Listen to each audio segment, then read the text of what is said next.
Si Bonifacio Robin Padilla is with us. Uy, magandang umaga, Mr. President.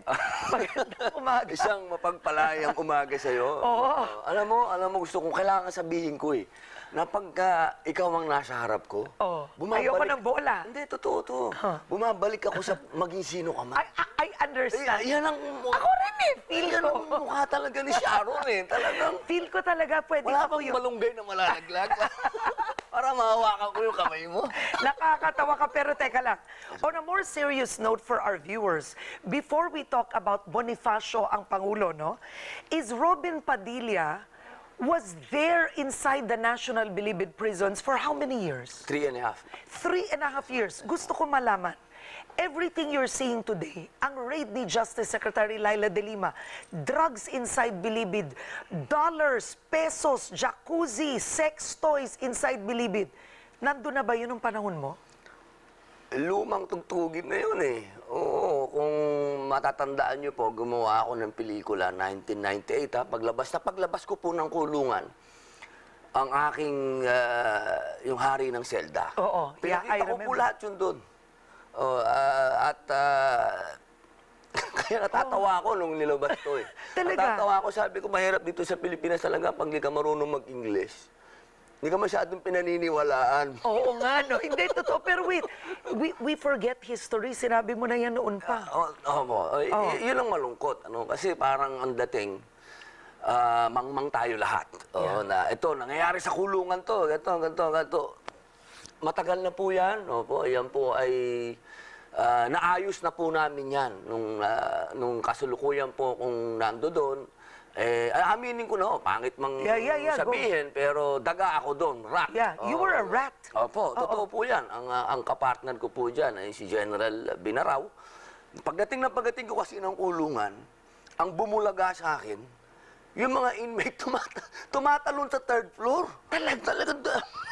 Nagulat ako. Pero ano to, maximum o medium? Medium. So may shabu was being sold sa medium. Hindi po. Ginagawa sa maximum. Ang shabu? Oo, ginagawa sa maximum. Tapos, Oh my God. nakakatawa doon. Ang tao, daming dalaw. Teka lang, niluluto? Niluluto po doon. Niluluto doon. Pero lumang tugtugin na siya. Lahat po sa kulungan, alam yun. Oh my God. Dito bago. Oo. Magtataka ka, ba't ang daming dalaw? Pero may score pala yun. Oo, yun. Pero naayos na ho namin yun dati. Okay, so wait, what happened? You arrived, ang nakikita mo nun, nagsusuicide, tumatalon. Tumatalon. Kasi siyempre, magsasyabu. Wala naman siyang pupuntahan. Yeah, hindi niya alam. Tumasayad. Talagang umi-splat doon talaga. At doon po sa aking pag-iimbestiga. You were serious, you were shocked. Yeah. Kasi para sa akin, kulungan, saan ka pa dadalhin? Di ba? Yun na yun eh. Yun na, susunod doon. Muntin lupa na ngayon. Susunod, ilalim ng lupa na. Walang pinagbago. Nandito ako, nakulong ako, gusto ko magbago. Pero ito, makikita ko. Yeah. Kaya nung pinatawag ako ni General Binaraw, sinabi ko sa kanya lahat yun. Okay, ang tanong ko, bakit hindi alam ng direktor ng Bilibid, it's the same excuse they're giving today. Kasi ba't hindi nila alam na that exists? Meron po kasi tayong napakapangit na sistema dito sa bansang ito. No? Yun yung tuwing papalit ang presidente, tatanggalin lahat yung mga nakakaalam na. Kaya yung papalit, walang alam. Walang alam. Ang pakikinggan na lang niya, yung mga nasa paligid. Sa Bilibid ho, alam lahat po yan. Sindikato yan ng kamag-anak. Yung mga minana-mana, dating gwardya, mana-mana ng anak, apo, ganyan. Noong panahon na yon, nakita ko lahat yun. Sinabi ko kay General yun. General, ito po ang nangyayari. Ito ang totoo. Sabi ni General, sige, sulat mo nga lahat yan. Sinulat ko sa kanya, mga pangalan, lahat. Wow, you should have been given a serious commendation for that. Yun naman po ang dahilan. You were an informant for the government. Kaya naman po ako nabigyan ng conditional pardon. Okay. Yun naman po ang nilakad naman ni General Binaraw noon. Rightly so, you deserve it. And then what happened? So you wrote the names of the drug lords. Lahat po, lahat. Drug lords, gwardya, lahat. So lahat po yun, yung ibang gwardya natanggal, yung ibang gwardya kinulon niya. Sabihin na pag dinala ka sa Leyte noon, kawawa ka. Kasi doon, walang transportation, sasakay ka ng kabayo. Yun yung kawawa yung mga gwardya pag dinala doon. At yung mga bosyo na sinasabi po, yung mga drug lords, dinala namin ni Direktor sa Building 14. Yung Building 14 nung araw, yan yung binibita yung mga tao. Yun yung electric chair. Nasunog na yun eh. Oo. Ang ginawa namin ni General, inayos niya uli yun, pinagsama-sama lahat doon ng drug lord para hindi na sila makapag-deal ng drugs. Pero ito, Robin, bakit may internet, may cellphone? I mean, ang tindi, parang Kasi ma'am, lahat renovate. yun, negosyo yan eh. Nung panahon ko nga, binibenta ang tarima. Tarima, sabihin yung tulugan, may bayad yun. Yung space mo, may square meter, may bayad yun. Oo. Yun naman yung mga bagay na yun, maliliit na bagay, hindi yun issue sa Bilibid. Oo. Ang issue dyan, nung ako, nag-shooting ako doon, nasyak ako, may karaoke na, yun, hindi ako sang-ayon doon. Pero yung mga pinagawa ni Congressman Halusus doon, sang-ayon ako yung mga sports. Yung sports. Kasi kailangan for sa kulungan yun. For common use. Opo. Dapat yun eh. Kasi mahirap naman sa Bilibid, wala kang ginagawa. Oo. Kaya yung mga nagtumitira kay Halusus noon, hindi ako sang-ayon kasi tama si Congressman doon. Oo. Hindi ako pabor sa kanya, hindi ko siya kilala. Pero dahil tama yung ginawa niya na sports, tindahan, nagpagawa pa yun ng mga palengke sa loob, tama yun. Kasi kailangan sa Bilibid yun, magtrabaho ka, huwag kang manghingi. Okay. Kasi ang nangyari sa Bilibid noon, puro hingi. Hindi pwede. Kaya tinuruan niya yung mga tao magtrabaho. Okay. Mabalik naman po tayo sa issue ngayon. Yeah, firearms, may jacuzzi. Meron pa. Nag-jogging pa nung dati, naka-Armalite. May 45 nga ako sa loob dati. Talagang To take natural illegal yun. possession of firearms ang kaso Hindi mo. ka po pwedeng wala kasing gamit doon. Why? Bilibid yun eh. Talagang, Ang weird. pagka nagsarado na lahat at wala nang gwardiya sa loob, war yun. Iba yung Bilibid eh. Iba yun. Pero nung naayos nga namin yun, ma'am, 3 years namin naayos ni General yun. Nabigyan pa kami ng award ng Dangerous Drugs Board. Yung aming tinayo na Inmates Crusade Against Drug, naging institutionalized. So First Therapeutic Center. You started the Inmates Against Drugs. Inmates Crusade Against Drugs. Opo, sa loob. So you really had a social conscience even then? You were shocked? Siyempre, ma'am, kasi kulungan. Oo. Di ba nakakatawa yung kulungan na? Huli na yun eh. Oo. Pero mga tao, ganun pa rin. Medyo wow. Kailangan labanan mo to. Kasi pag di mo nilabanan, kakainin ka na. Oo. And let me remind everyone... Pagdating ko nga doon, ang tanong sa akin ng gwardiya, ano ba gusto mong tirahin? Ha? No. Talaga sabi ko, ano ba? Gusto mo ba wait, totoo. shabu?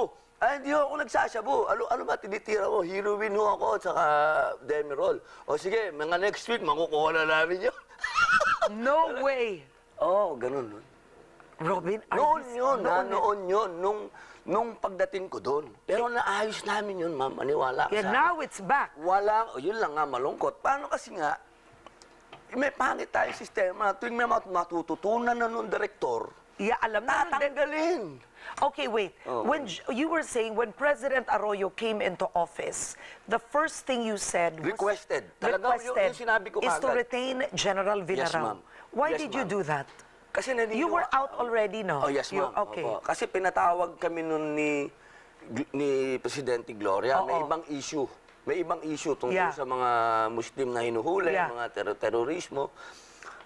Pinatawag ako. Yun ang sinabi ko sa kanya, ma'am. Huwag niyong tatanggalin si General Villarao. Pag tinanggal niyo yun, magugulo Bilibid. And tinanggal. Tinanggal. Opo. When Pinoy came into power, Yun ang sinabi ko kay Chris. Nagsushooting kami ng kailangan ko ikaw. Sabi ko, balik mo si General Villarao. Yun ang kailangan. Kasi, Ramadan. Yung pinadala kong mga goods sa Ramadan, hindi nakarating dun sa mga Muslim. Nagsumbong ako kay Chris. Sabi ko, Chris, ano ba naman yung Corruption inside talaga. Pambihira naman, para sa tao lang, kukurapin pa. Ito. Are all the jail guards binabayaran o ang ilan sa kanila takot lang? Kasi ma'am, sa loob, pati gwardiya, may pangkat na eh. Okay, Really? nagkakaroon na rin sila ng gang affiliation. Okay, so hindi ko naman nila lahat kasi nung panahon namin, hindi naman lahat ng gwardiya involved dyan. Oo. Pero karamihan, nung panahon na yon, nung pagdating ko, involved. Pero nabago na nga yun kasi tinanggal namin yung mana-mana. Oo. Dati kasi minana lang, gwardiya tatay mo, magiging gwardiya ka na rin. Oo. So ang ginawa ni General Villarao, ginawa niyang professional. Naglagay siya ng mga criminologist. Okay. Yan ang gusto kong itanong. Nasaan yung mga criminologist na gwardiya ngayon? Okay. Na nilagay namin nung araw. Kasi dati mana lang, wala, minsan Oo. high school graduate lang, ang gagawin mong gwardiya, Oh, ano gagawin God. nun? Oo. So walang alam. Wala talaga, kundi mambalukol lang. Okay. Oo, Now, mambalukol. segueing to your life today. Yes, ma'am. When you were in jail, you found God. You became a Muslim. Yes, ma'am. Right? But after this, you were completely transformed. Even the movies that you started to do were, they have more social consciousness in it. Like ito ngayon, yung Bonifacio. Yes, ma'am. Maraming nagtatanong, why choose a movie about Bonifacio? Eh, yung huli mong pelikula, which was in the MMFF, ilang, 10,000 10,000 hours. oo. Superbly done. A great editing. The best. Pero, let's face it, tinalo ng mga comedy. Di ba? Alam mo yun ang mga simpleng comedy at love story. Katulad dito, comedy nangyayari sa Bilibid. So, ang tanong ng marami, and Robin is back on another ambitious project. Yes, ma'am. Bakit Bonifacio? Mabalik ako doon sa napakagandang paliwanag. Kasi sa loob ng kulungan, dalawa lang yan ang pwede mong puntahan. Maging siraulo ka talaga o bumuti ka. Pinili ko naman yung maging mabuti. Pilitin maging mabuti. Hindi ko po sinasabing mabait ako, pinipilit kong maging mabait. Oo. Yan po ang natutunan natin sa kulungan. At doon din sa Bilibid, doon ko rin po nakita ang injustice talaga. Talagang kawawa ang tao sa loob ng kulungan. Minsan dyan, walang pinag-aralan lang, kaya kinulong. Walang lawyer, walang... Wow. Lahat po talaga, 80% ng nakakulong sa Bilibid, injustice talaga yan. Oo. Talagang walang hustisyang nakuha. Kaya nung lumabas po ako, yun ang ginagawa ko, na tulong sa tao. Ang pagtulong kasi, akala ko nung araw, bigyan mo lang ng relief goods, bigyan mo lang ng pangtawid, okay na. Pero hindi yon. Ang kailangan natin pagtulang sa tao, kamulatan. Kailangan natin ang tao bumukas ang isip para alam niya ang karapatan niya. Dito kasi sa bansa natin, nakakalungkot mang isipin po, hindi alam ng taong bayan ang karapatan niya. That's true. Opo. Ito po ngayon, ang ginagawa ko po, gumagawa ko ng mga pelikulang may kabuluhan upang ang ating mga kababayan maintindihan niya kung sino siya. Galing mo Unang-una. naman. Opo. My God, you're looking sexier after hearing you now. Naku ma'am, thank you very much. Okay, go on. All right, next. O Yes, tapos, ma'am. yeah.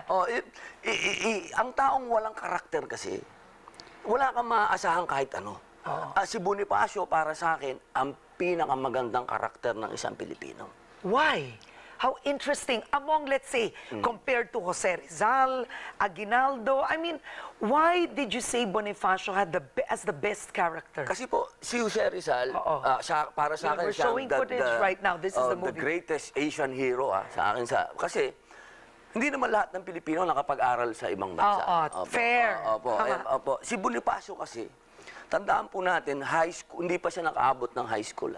Siya po ay self-educated, nagbasa Alone? ng mga libro. Oo. Opo. Ngayon, para po sa akin, na ang mga kabataan, nasa kanila lahat ang tools para maging Bonifacio. Yeah. Internet lang. Yeah. Kaya lang, inuubos sa chismisan, That's true. sa Twitter na walang social media. Kaya po sana, unti-unti natin maipaliwanag sa kanila na sa kanilang kabataan, tandaan po natin, Emilio Jacinto, 19 years old. Andres Bonifacio, nagkaroon ng kamulatan, 25 years old. Mga bata sila. Yeah. At nung edad na yon, alam na nila kung anong gusto nila. Edad na yon, gumawa na sila ng pangalan sa kasaysayan ng Pilipinas. Ngayon, ang mga bata ang lulungkot Yeah. Ang alam, clubbing. Clubbing. Yung iba, clubbing.